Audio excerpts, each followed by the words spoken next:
welcome everybody. I'm going to teach y'all the basics of Magic the Gathering. Okay, a little bit about myself. My name is Marshall Kirk. I've been playing Magic the Gathering since I was 15, 12 years. I have taught many friends to play Magic the Gathering over the years. A lot of them have stuck with it and they've gotten really good at the game. In my local playgroup, I'm usually the guy that people go to when they have a question about the rules. While we won't have time to go over every single detail, it's my intention to teach you guys the basics so that you can actually get out there and play a game after the fact. So, what is Magic the Gathering? Magic the Gathering, or just simply Magic, is a competitive trading card game where players cast spells using cards in order to defeat their opponent. The game was created in 1993, and it's the most popular trading card game worldwide to this day. There are reportedly over 40 million players playing the game currently, and since the game was released, more than 20,000 cards have been created for the game. That's a lot of cards. Alright, why should you play Magic? It's a lot of fun.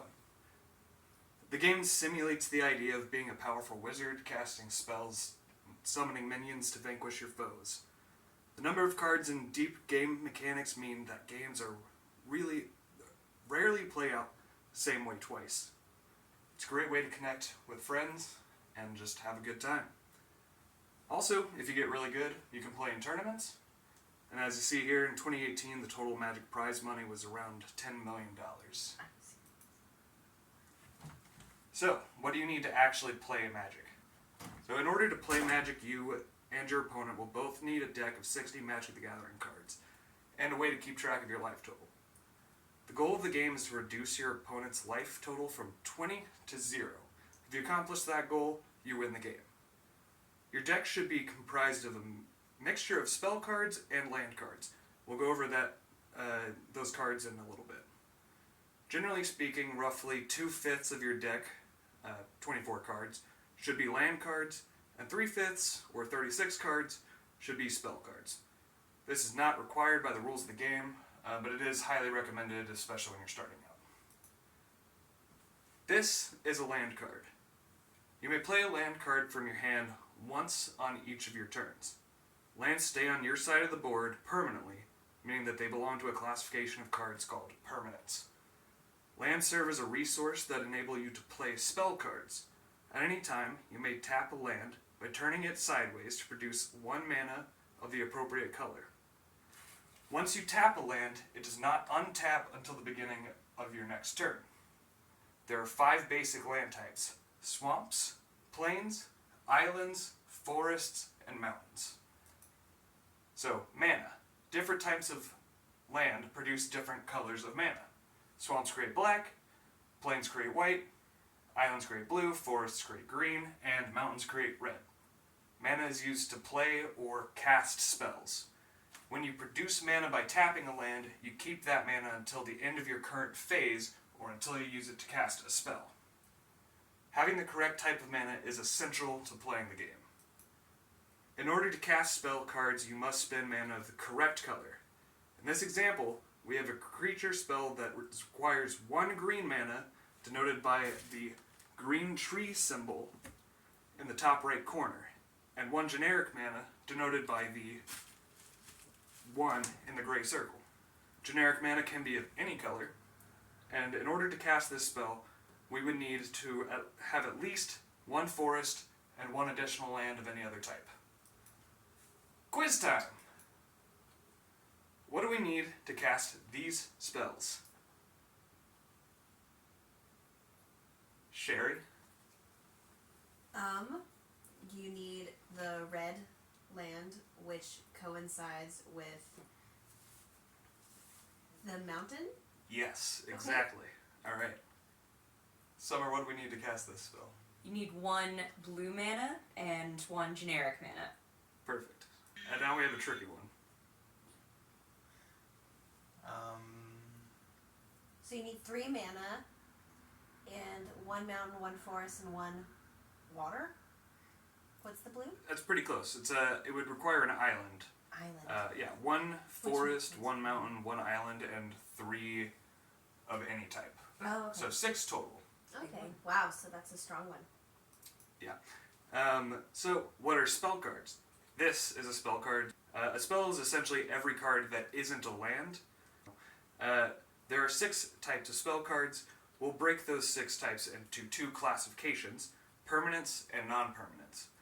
Permanents are creatures, artifacts, enchantments, and planeswalkers. Non-permanents are instants and sorceries.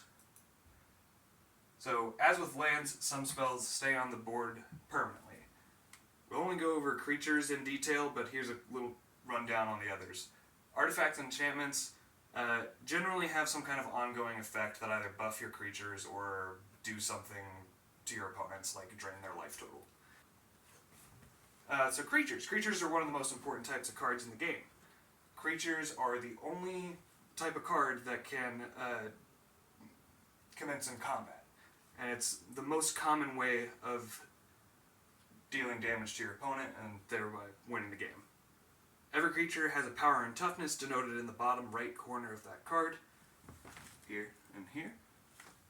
A creature's power signifies how much damage it deals in combat. A creature's toughness is the amount of damage it can take before it is destroyed and sent to the graveyard during combat. So, non-permanents. There are 2 types of non-permanent cards, instants and sorceries. When you cast one of the card's effect resolves and is then immediately sent to the graveyard. Like most other cards in Magic, sorceries can only be cast on your turn during your main phase. Instants are the only type of card that break that rule. You can play them at any time, including on your opponent's turn. So, gameplay. We know the basics about the card types, but how do we actually play the game? The first thing I'm going to talk about are the zones. Then we're going to go over starting the game and the phases of the game. So, zones. There are several different types of zones, but we're just going to look at the most important ones. The library, the hand, the battlefield, and the graveyard. The library is simply all the cards remaining in your deck. The hand, like in pretty much every other game, are the cards that you're holding at the time. At the start of the game, each player draws 7 cards into their hand, then an additional card at the beginning of each of their turns, unless you're the first player going on the very first turn of the game. The battlefield is where all permanents are placed after being cast. Those cards remain on the board permanently unless they are destroyed by combat or card effects. When a card is destroyed or discarded, it goes to the graveyard. Cards in the graveyard cannot be removed and have no effect on the game unless the ability of another card allows it to do so. So, before we go over the phases, let's quickly just run over how we start the game. The first thing that we're going to do is determine who goes first. Usually that's done just by rolling dice. The players then shuffle their decks and then draw 7 cards and set their life total to 20. Then the first player just starts taking their turn. So each turn is broken into phases. The beginning phase, main phase 1, combat phase, main phase 2, and the end phase. During the beginning phase, you're going to untap all of your tapped lands and creatures and any other tapped cards you have, and you're going to draw from the top of your library.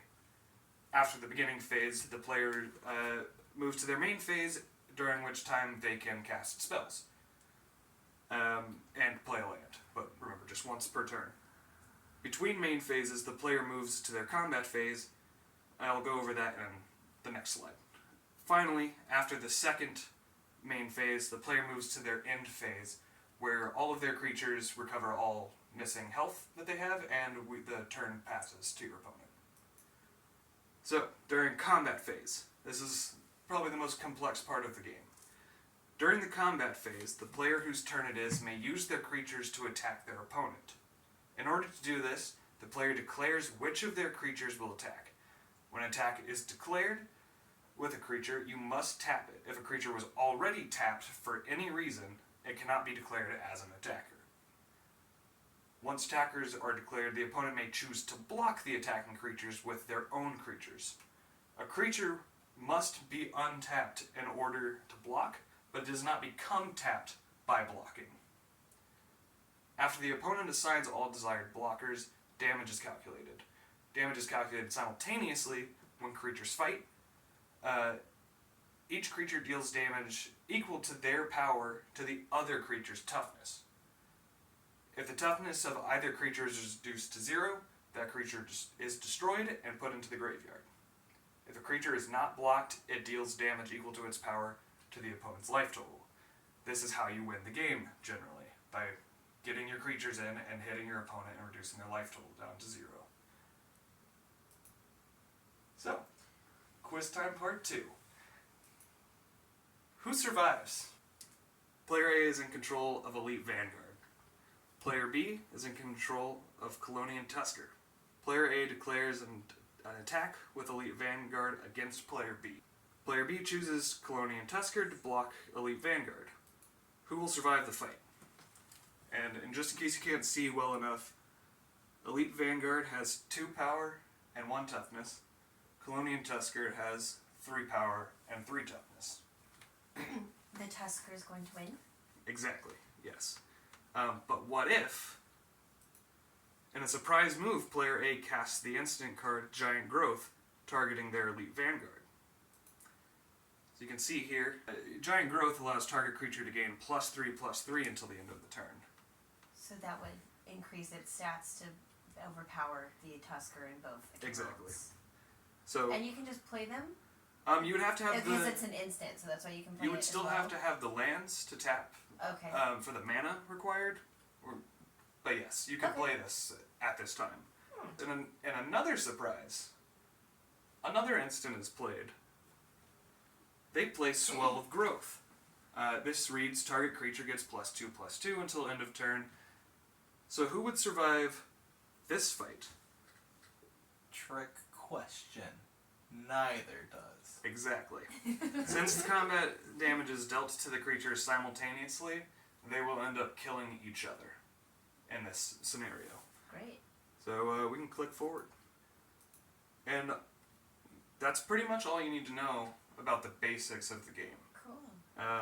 You guys could probably go out and play a game relatively decently with this knowledge. So yeah, we've learned what you need to play, how to set up the game, how to play different types of cards, how to engage in combat, and most importantly, how to win the game. There are still some nuances that we weren't able to cover here in this amount of time.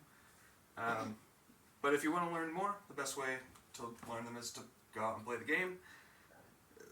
And if you want to do that, you can easily go out to pretty much any major retailer or a local card shop and buy a 60 card structure deck that already has everything you need in there to play. Cool. Do you guys have any questions?